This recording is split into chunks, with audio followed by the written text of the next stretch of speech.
welcome to Charts and Hearts. I'm Sarah, and she's Lindsay. And together, we're working our way through an epic list of rom-coms in order to find and categorize tropes in the hopes of creating the nerdiest spreadsheet podcasts I've ever seen. Merry Christmas! Merry Christmas! This is coming out on Christmas, so yay, Merry Christmas. We did Timeless Christmas, a Hallmark movie from 2020.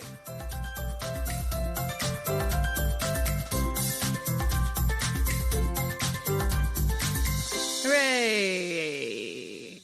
Okay. Do you love Burnaby Village? What is it called? Burnaby Heritage Museum? Because this movie is filmed there. Oh, is it? Yeah, I looked it up. I was nice. I've never actually been there as an adult, so... No, me either. Why would I? But I went there for field trips. It's like a 1900s history, like living history museum, and that's what this movie is. As soon as I saw where it was, I was like, that makes a lot of sense. Because the mansion, like the house that he lives in, yeah, I was like, it's almost the house in Fort Langley, but it's not. So I had to look it up.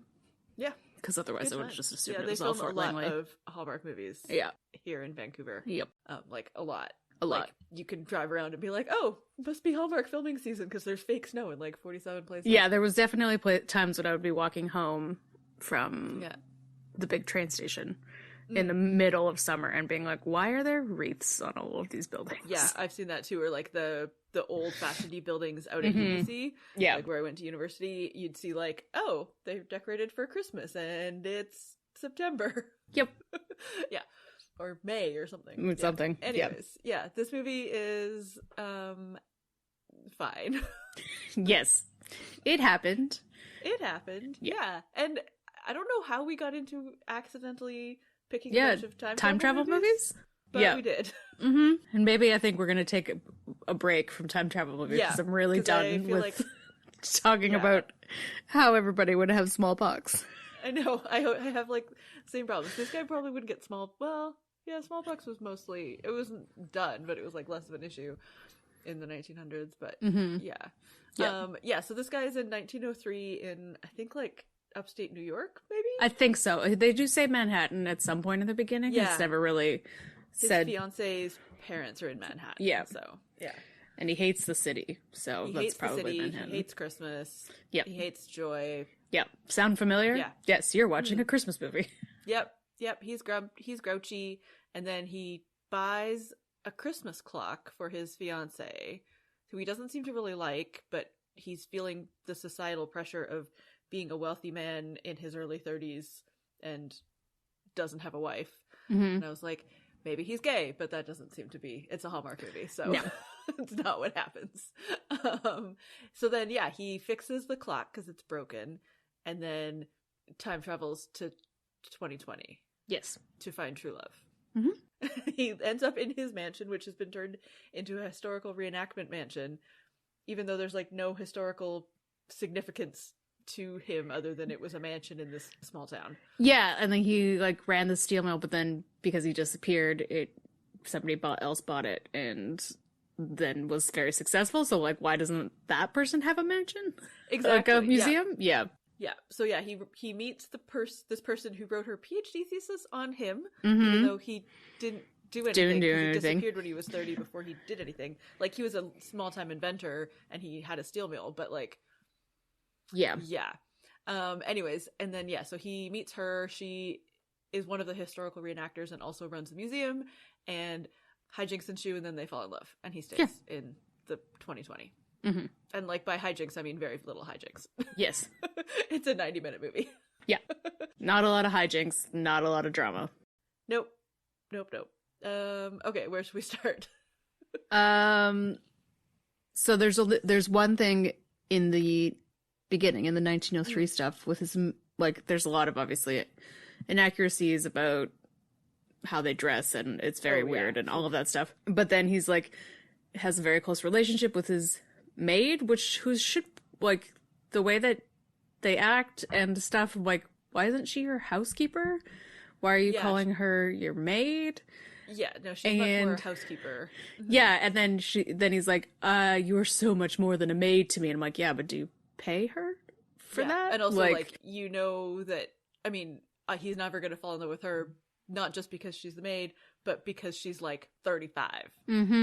Maybe 40. Yeah, but she definitely takes like I've been working for you for so long, and I'm like, why isn't she the head of the house? Like it's very strange and like not in any way important, but I'm just like, come on, guys, you could make her a housekeeper, just change her outfit. Like anyway, it's a little bit weird, but like she is the housekeeper, but he calls her a maid. It's just weird. And she dresses as a maid, like she's wearing like a black with a full white apron over top, as opposed to a traditional housekeeper outfit. Strange. That would, I assume, hasn't changed between 1903 and Downton. Well, Downton was started in 1912, so it wasn't that different.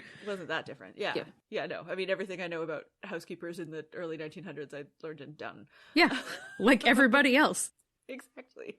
And yeah, he has very 2020 levels of hair and facial hair. Yes. Yeah, he's quite scruffy. He is very attractive. He is very attractive. He's very scruffy. That's kind of the whole point of Hallmark movies. He's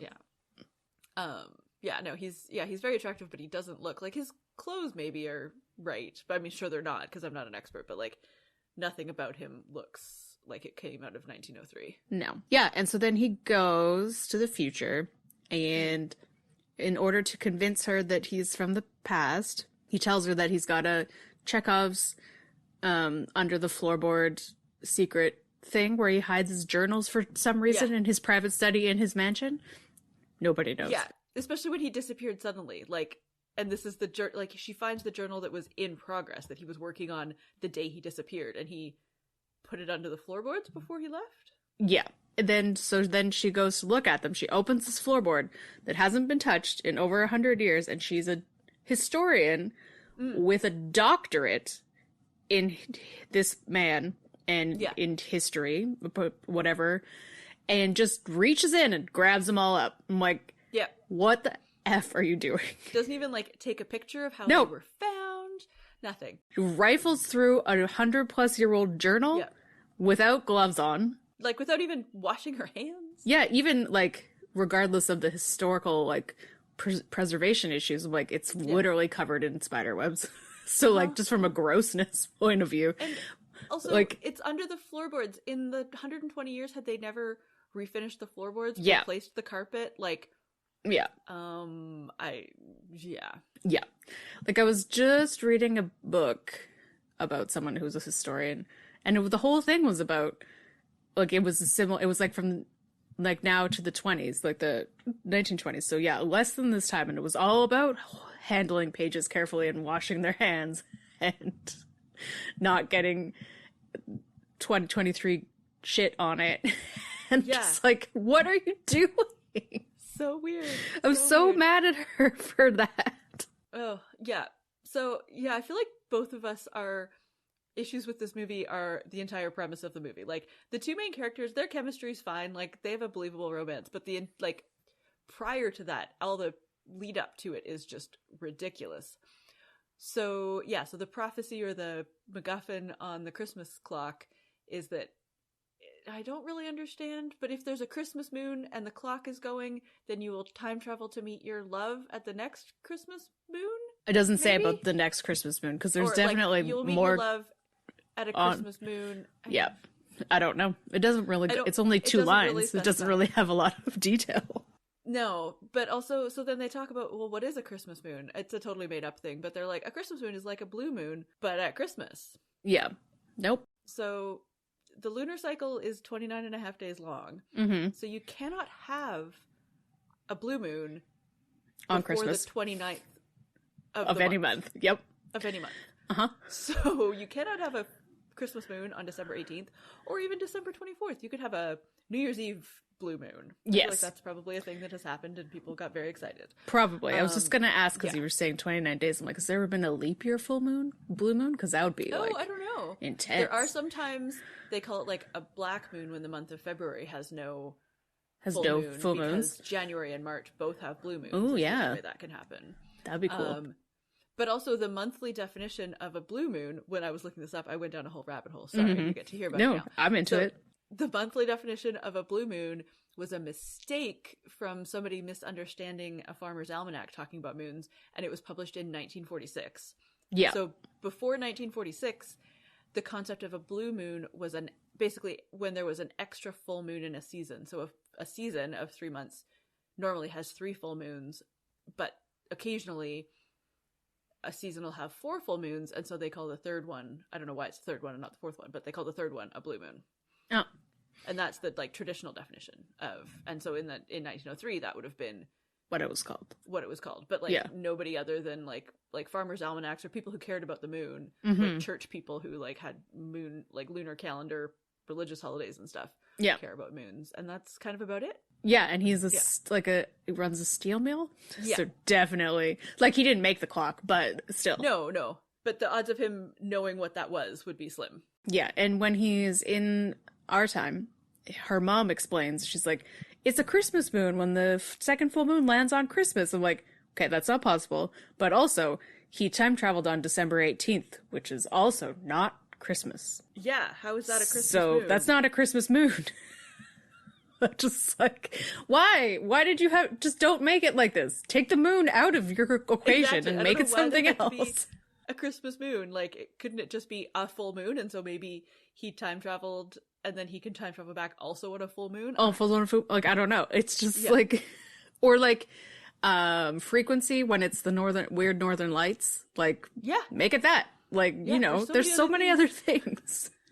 And then the other like premise backstory of the movie is that like, so we talked about she's a historian of him and his like whatever random life, and like his disappearance is the only interesting thing about it, but like obviously that would have been a dead end because he literally just disappeared because he time traveled to the future. So like this is her whole life and we're supposed to care about her as the main character of the movie. Ugh.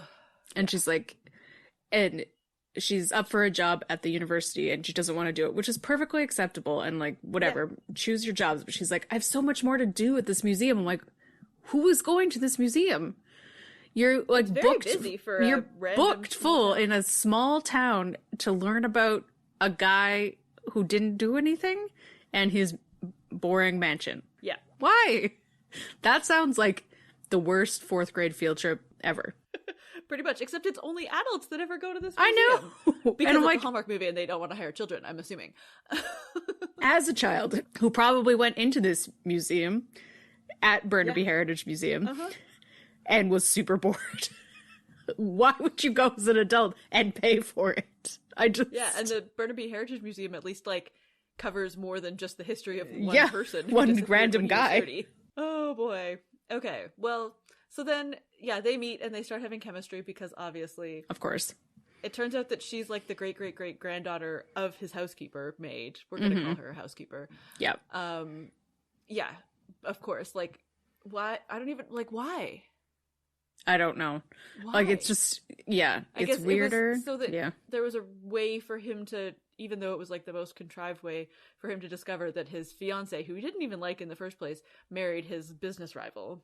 Yeah, and then they were in love and had a great life. Yeah, like they were in love. They like were philanthropists and like founded the university and blah blah blah. Yeah, so they start meeting and falling in love. Oh, and of course, because it's a Christmas movie, she has a giant fundraiser and the big party is on. You guessed it, Christmas Eve. Yeah. Why? Also, again, it's a big party, but they still do their weird role playing. Yes. And like he's like there and gives a speech and then like dances with the woman pretending to be his wife and like slow rock. Yeah, like not to like a 1903 piece of music. And then like the other guy who's working there also just like has to pretend to be the butler the entire time, even though they also have other people working as cater waiters. It's so strange. It's the weirdest. And then they're like, oh yes, and we've discovered that this year we've raised so much more money and we've done all of these things and everything's great. And I'm like, when did she have time to do that? She literally spends her entire day pretending to be a maid and giving tours. Yeah. How is she also museum director? Because he was so good at being a reenactor of himself. Because that's sort of like the lie that they tell is like, oh, he got hired to be the reenactor and that's why he all of a sudden appeared in this house. And he was so good at it that they got so many visitors, but it's so weird. And also, in 1903, he did not like Christmas. He never went to the Christmas party that his staff threw. Like, it was a staff Christmas party. And he never went because he didn't like Christmas and also didn't feel like it was his place. And she, as the expert in his life, would have known that. Like, yeah. And so why do they have it on Christmas Eve? Like, why not December 18th? When he disappeared? Or, not at Christmas because he thought Christmas was frivolous? Yeah. Yeah. Yeah, she's like, I read every single one of your journals and letters. And I'm like, and nowhere in there did you discover that he was kind of a douche? Yeah. Like, yeah. Well, once he finds love, then he likes Christmas. Yeah, of course. He's happy and cheerful. Well, and puts jeans on and looks real good in them. Yeah, he does look real good in jeans and a V-neck sweater. And the classic Christmas Hallmark sweaters. Oh, of course. With like the lightest jacket imaginable for and winter and the scarves just draped around their necks, not tied up because it's August in Vancouver. They're all melting. Yeah. So I was pretty convinced through a large chunk of the movie until we found out that his business rival and ex-fiance had been good people and like really contributed to the town. But I was pretty convinced that it was going to be like a Back to the Future style thing where they were like he and her. So it's like, oh, she understands that time period. She studied it really well. That would have made more sense. They would go back there and then fix the past where the bad guy stole his business ideas and blah, blah, blah. But no, we got this instead. Yeah, we got a very, very basic version of something we're about to talk about in January. Yep. Yep. Yeah, your last note also, it bothered me so much. Like, we'll talk about it in the pie because she says times have changed about 7,000 times in this movie when he's like, oh, this is so weird or different. And then she doesn't really like go into it, probably because it's Hallmark and they can't, of like anything, any kind of explanation of anything. Yeah. But then he's like, what's the internet? And then she's like, digital this, World Wide Web, blah, blah, blah. I'm like, he doesn't know what those words are. Yeah. That is not an explanation. She would know what he would know because she's an expert on his time period. And like, yeah, if you talk about the internet being digital, like, there's no reference for that. He would think of it was about hands or whatever. Like, digits. Yeah, like no reference for what the word digital means. Like, he barely knows about electricity. Yeah. All right, should we stop raging and talk about tropes? Because there's 1,100 of them. Yes. Oh, okay. Yes, because this is my note of like rom-com tropes plus time travel tropes plus Christmas tropes. It was like, all tropes, all the time. It's so many tropes. Okay, so as we've discussed, he has no time for Christmas and does not want to celebrate. What will happen? Oh, and they talk about actual historical events, like the Wright brothers inventing flying machines, and then when he's in our present, he sees a flying machine and realizes he's not where he thought he was. Yeah, one thing, which was actually weird because it's a different year in the book than it is in the movie, but December 18th, 1903 is when the Wright brothers took their first flight. So that's a random happenstance or on purpose, but like, why wouldn't Probably it? On purpose, I don't. But then. But like, it is like the weird part is that in the book it's 1902, so it's I don't know, maybe and then there was no blue moons until 1904 in December or something, like it was all in the goose. But I'm like, this is so weird. So weird. Anyway, like, doesn't matter. Such specificity. She's single and heartbroken, and everybody tells her that she needs to find love again because she's been single for 6 months. 6 whole months. What is she gonna do? Yeah, we get to watch a man out of time discover things like television by sitting on the TV remote, and cars and jeans and electricity and the internet and like being in the same room as a woman you're not married to. Yep. You know, all these modern day all the things. And then when they're doing the tours, they've got hilarious witty banter, which of course leads to longing looks and like, oh, I have witty banter with this person, I am definitely in love with them. Yep, must be love. Oh, but don't forget, they accidentally stand under mistletoe. Oh no, what's gonna happen? It's Christmas. Does anyone put mistletoe up anymore? I don't know. I hope not. I hope that fell out of favor with COVID. Yeah. They also do some exciting falling into each other's arms while one of them is standing on a ladder for reasons. Yeah. I mean, can you have a Hallmark movie where they don't fall into each other's arms? I don't think so. I think it's the law. Seems unlikely. Oh, there's a big party at the end. Of course there's a big party at the end. Yeah. And the fancy dresses. Of course, even though it's like a weird, I'm dressed like a maid going to a fancy party in 1903, but I also like and wearing big jewelry. It's a weird choice. I did like her dress. It was not at all period appropriate, but it was very pretty. It was very pretty, but it was confusing. As we said before, deadline for the generic task, Christmas Eve, of course, always. Oh, and there's a big speech at the big event, obviously, where he like declares his love and apologizes. Yeah, but like not in an obvious way, like a, and then I'm going to give this like a really subtle way where I wasn't entirely sure that he was still staying, and I don't know if that she was. Like, they never talk about it also. No. Hallmark. No. Yeah. Yeah. And then, of course, as we said, he comes on December 18th. Movie ends on, he decides to stay on Christmas Eve, so they fall in love in 6 days. And he decides to stay in a different century. Millennium. For her. After 6 days. But he's an inventor, so therefore he'll be totally fine in the future because he understands science. Right. Yes. Science in 1903 and 2020. Very the same. Changed.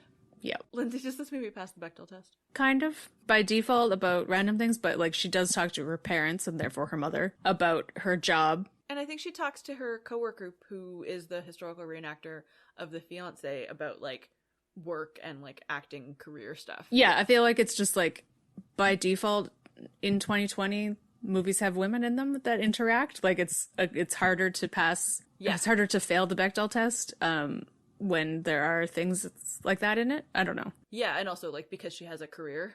Yeah, because she has a career. Even though her mom doesn't really support her, but whatever. Her parents do support her at the end, but it's weird. Yeah, and then and her coworker is also like, "You're single for 6 months." Yeah, like scandalous. What are you doing with your life? Yeah. Okay, should we make a pie? Yes. So there's 2 different pie slices about time.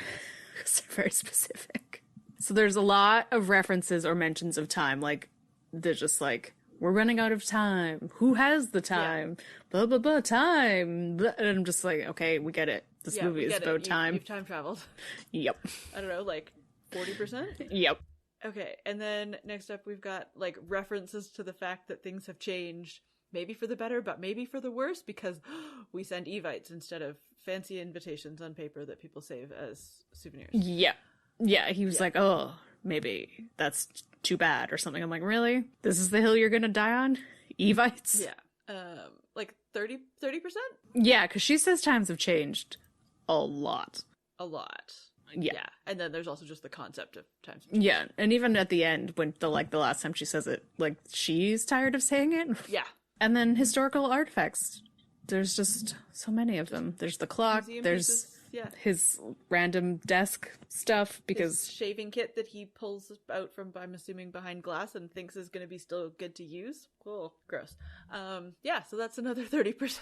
And what do we think is next for them? Well, see before this movie, night before Christmas. See after this movie. Same as always. I don't know how they can be together. Yeah. Yeah. He doesn't know anything, and he doesn't have a social insurance number or vaccines. Other than her being, like, academically fascinated with his life in, like, he's a contemporary of hers in a kind of creepy way, they have nothing in common. No. Like, are they just going to keep doing this reenactment every day for their entire life? Well, hopefully he will, like, get a job that's not pretending to be him? Be an actor, to pretending to be himself, and, like, learn science and things. I don't know. Like, is he gonna ever leave his mansion or his small town and like discover, go to university or, the world? I don't know, but if he goes to Manhattan, he'll die of something that he's not vaccinated for. Yeah, well, that's also true. Okay, and then Lindsay, what's next for us? Well, we've hinted at it already. We will be doing Kate and Leopold next. More time travel with squidgy wibbly wobbly witness. Yep, timey-wimey. Timey-wimeys. We're doing Meg Ryan next month. Yeah. So that will be interesting. Yeah, that'll be fun. Yeah. I am excited. Yeah. 2024 Meg Ryan month. Yeah. yeah, that brings us to the end of our episode. Don't forget that you can leave us a rating or a review wherever you get your podcasts. You can always find us on social media. We're at Charts and Hearts Podcast on Instagram, Facebook, and Threads, and at Charts and Hearts on Twitter. You can also head to our website, chartsandhearts.com, where you can submit your suggestions for rom-coms and tropes for us to add to the list. Please no time travel movies for a little while. We are done with that for now. And you can also check out our Patreon at patreon.com/chartsandheartsclub. For Christmas, we did Happiest Season, which was a fun discussion and it had nothing to do with time travel. So that's great. Yeah. And for January, for Meg Ryan month, we're doing the new Meg Ryan and David Duchovny are in a movie, which we'll learn the name for by the time the Patreon episode comes out, I promise. Yeah, we will for sure. We'd love to know your thoughts on this movie, and in the meantime, times have changed. AKA the only memorable quote in this whole movie.